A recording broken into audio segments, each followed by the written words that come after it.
நண்பர்களே வணக்கம். இல்லத்திலோ, பணியிடங்களிலோ சில சமயம் ஏதாவது ஒரு பிரச்சனை வந்திருக்கும். ஏதாவது தப்பு நடந்திருக்கும். அப்ப சிலர் நமக்கு ஒரு ஒரு வெர்ஷன் சொல்லுவாங்க. இந்த நபர் சரியில்ல.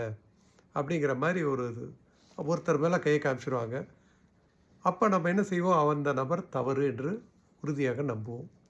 ஆனா, இன்னொரு வெர்ஷன் அதுக்கு இருக்கும். அந்த மாற்று தரப்பினரை கேட்டா, அவங்க ஒரு வெர்ஷன் குடுப்பாங்க. இதுக்கு சம்மந்தமே கூட இருக்காது.